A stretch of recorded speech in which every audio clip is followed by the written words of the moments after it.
beating up your wife or your girlfriend, or a girl injuring or causing harm to a man for whatever reason, always starts with a moment of good dates, dinner nights, good etiquette, kisses, love and all. It doesn't start with hate. It always starts with, oh, he's the love of my life. It always starts with my pounds, my king, my padlock and all of that. Still to the end of this video, because what I'm about to say, it cuts across everybody. And it's not something you're just going to hear in a random place. Evil is not gender-based. It will never be. So I'm going to play next video.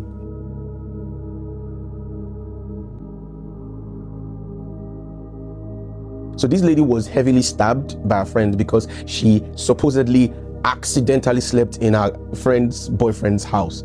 Accidentally, allegedly. But so the girl stabbed her and then destroyed her face with a knife.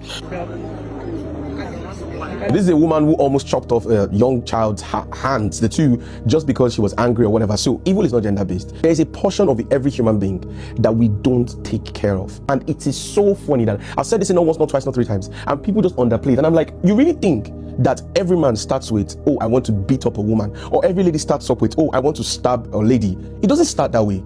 It starts with, oh, my bestie, my bestie. 90% of youth in today's age as a man, you may think that you cannot do this, but there's every potential reason for me to believe that any man can do this.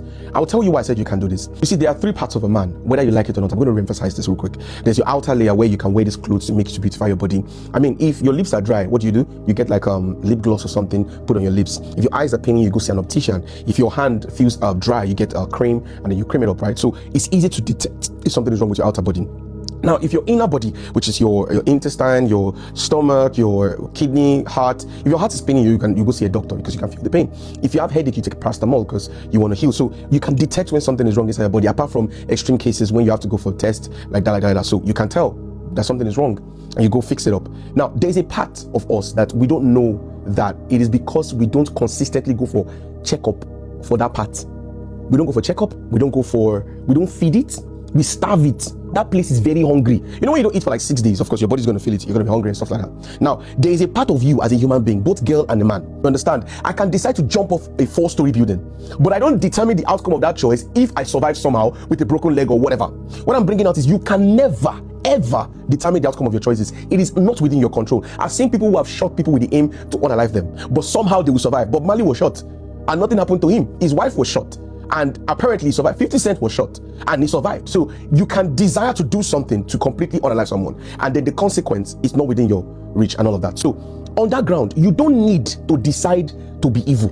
You don't need to decide to be a woman beater.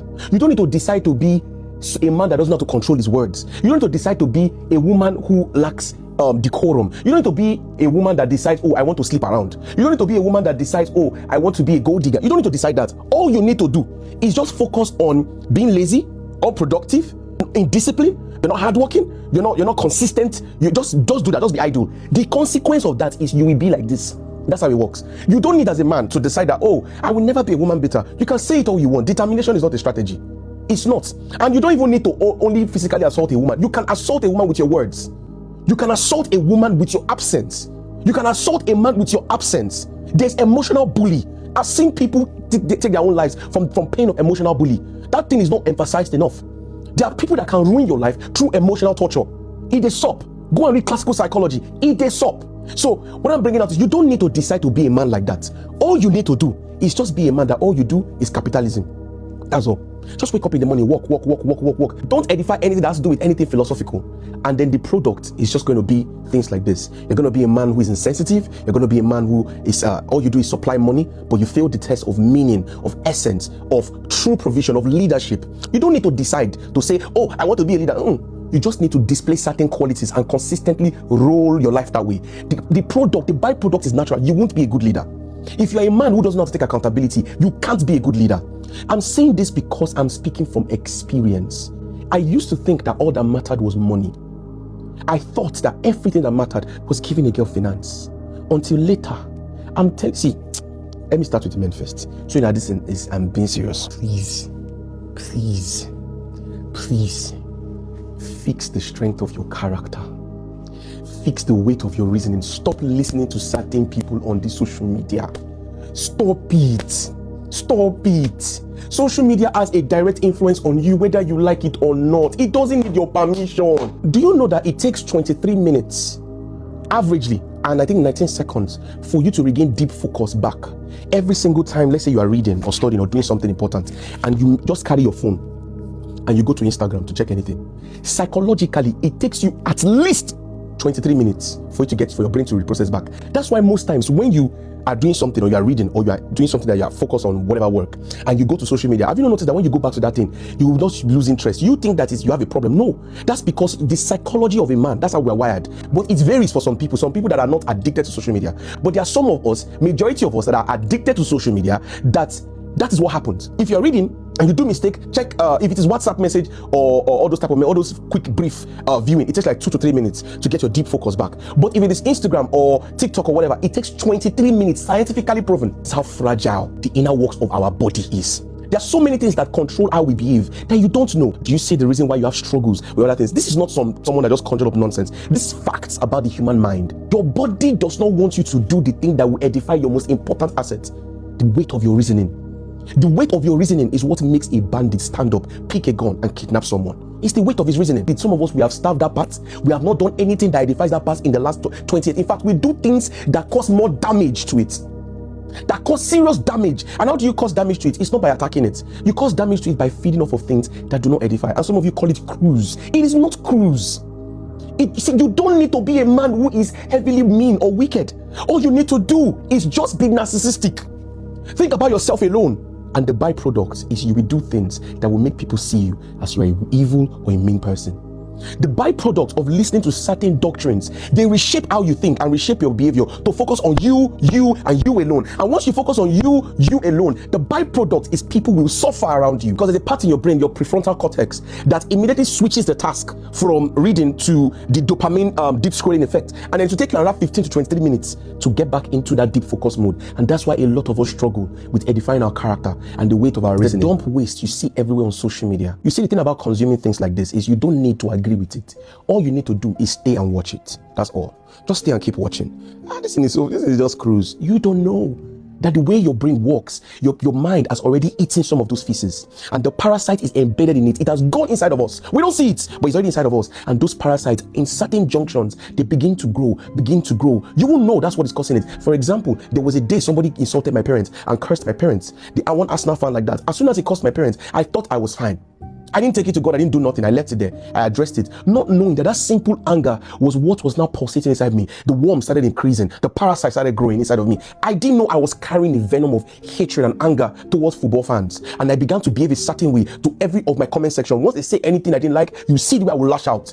People that used to tell me before, when I used to do Chelsea and Barcelona banter, they would tell me, call me Mumu, and I would just ignore back then. Or I would just block the person, or I would just leave the person, or go to the person's name and say, why are you insulting me? Now I started saying things like, don't mistake me for your siblings and things like that. Things that I wasn't doing before. I started to behave that way. Why? Because a parasite already started going inside of me that I picked off from social media. An eye for an eye. And that is not the way of Christ. An eye for an eye is not the way of Christ. If a madman calls you mad, will you react? No, you walk. You will move. So why should I have responded? If I know by myself I'm not a mumu, why should I respond? If a madman can call me mumu by the road, and we all know that you will walk away, because to reply a madman is for you to reduce yourself to a level of madness. So if you have responded to them, it's me actually reducing myself to a level of mumu, which means I actually needed growing up to do and identifying the parasites. This is how parasites are being picked up. This is how you pick it up. You won't know. From a video, from an anger, from one thing, from whatever. Oh, this woman was heavily beaten by a man. Oh, this man was heavily cheated by from a woman. You don't edify yourself with the good side of the media. Intentionally go and seek for these things.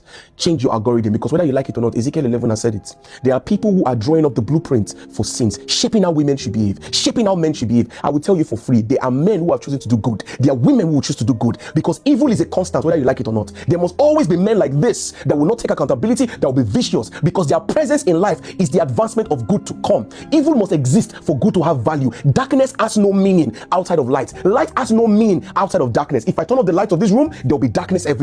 Darkness exists. The power of light is what blinds darkness. That's the idea of darkness. You don't run away from darkness. You go inside it and you shine your light so bright that darkness has no word. In fact, if your intelligence and your wisdom and your knowledge is truly sound and is the truth, darkness itself will greet you with humility and say, I'm bow to you for your own wisdom. If you want to debate it, prologue history. Nebuchadnezzar was not a good man. He wasn't a child of God. But when he needed wisdom, he approached Daniel. Same thing for Joseph.